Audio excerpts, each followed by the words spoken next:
Hello everyone, welcome back to the channel. मेरा नाम है जीनत और आज हम लोग इस वीडियो में क्लास 9th की मैथ की एक्सरसाइज 6.2 डिस्कस करेंगे।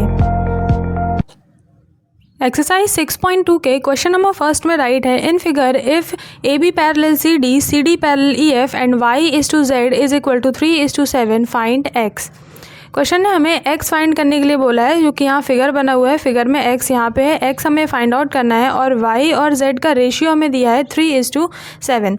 तो सबसे पहले हम ये रेशियो ही राइट डाउन कर लेते हैं, y/z इज इक्वल टू 3:7। फिर हमें इन्होंने बोला है कि ए बी सी डी के पैरेलल है, यानी ये वाली लाइन के पैरेलल है, और सी डी ई एफ के पैरेलल है, यानी ये वाली लाइन और ये वाली लाइन भी पैरेलल है। फर्स्ट सेकंड आपस में पैरेलल है और सेकंड और थर्ड आपस में पैरेलल है। इसका मतलब ये हुआ कि ए बी भी ई एफ के पैरेलल होगा, क्योंकि ये दोनों लाइंस ही इस सेंटर वाली लाइन के पैरेलल हैं, तो ये दोनों आपस में भी पैरेलल हो जाएंगे।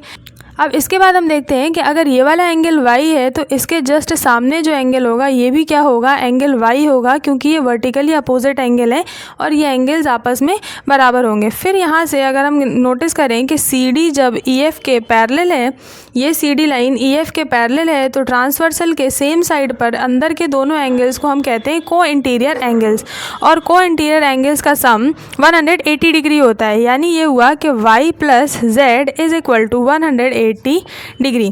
देखिए यहाँ ये ट्रांसवर्सल है, ये दोनों लाइन पैरेलल है, पैरेलल लाइन के सेम साइड पर दोनों इंटीरियर एंगल को हम को इंटीरियर बोलते हैं, और को इंटीरियर एंगल्स का सम 180 डिग्री होता है।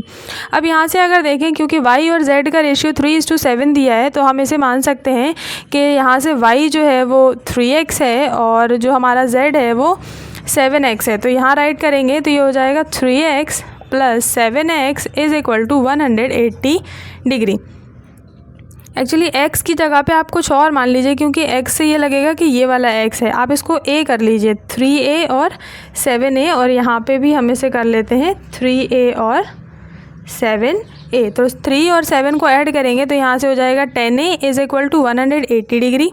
तो यहाँ से a की वैल्यू निकल के आएगी, 0 से 0 कैंसिल, 18 डिग्री आ जाएगी a की वैल्यू। a 18 आया तो आप बताइए एंगल y कितना होगा हमारा, 18 × 3 यानी 18 3 = 54 डिग्री। एंगल z कितना होगा हमारा 7a, यानी कि 18 7 करना पड़ेगा हमें, तो 18 7 हो जाएगा 126 डिग्री। तो ये y आ गया और z आ गया। सिमिलरली जिस तरह से CD और EF पैरेलल थे, ये दोनों को इंटीरियर थे, इसी तरह से AB और CD भी पैरेलल हैं और x और y एंगल जो है वो को इंटीरियर एंगल्स हैं। तो यहाँ पे हम फिर से राइट करेंगे कि क्योंकि AB लाइन जो है इस पैरेलल टू CD है, जिसकी वजह से क्या होगा कि angle x + angle y is equal to 180 degree. Reason क्या होगा, रीज़न होगा कि ये दोनों एंगल्स को इंटीरियर हैं। अब जहाँ पे हमने y निकाल लिया है, यानी y की जगह पे हम रख देंगे 54 डिग्री इज इक्वल टू 180, और एंगल x की जगह पे एंगल x रख देंगे। यहाँ से एंगल x निकालेंगे तो angle x is equal to 180 - 54 हो जाएगा। अब यहाँ से 180 में से 54 सब्ट्रैक्ट कीजिए, कितना मिलेगा हमें, 126 हमें यहाँ से मिल जाएगा। यानी x की वैल्यू कितनी हो गई, 126।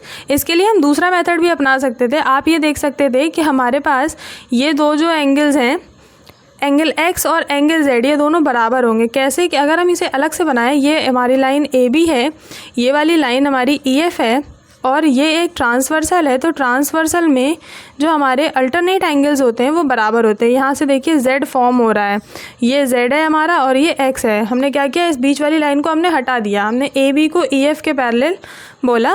जब AB EF के पैरेलल है तो एंगल x एंगल z के बराबर है। z एंगल हम निकाल चुके हैं 126 डिग्री, तो अब हमें दोबारा निकालने की ज़रूरत नहीं थी। लेकिन ये बात है कि आपके माइंड में क्या आया उस वक्त करते टाइम क्वेश्चन। तो अगर ये स्ट्राइक करता है तो ऐसे भी सही है, और अगर ये स्ट्राइक करता है तो ऐसे भी सही है कि एंगल x एंगल z के बराबर है, और जो कि कितना है 126 डिग्री। आई होप आपको क्वेश्चन समझ में आया होगा। आज की वीडियो में बस इतना ही, मिलते हैं हम लोग नेक्स्ट वीडियो में।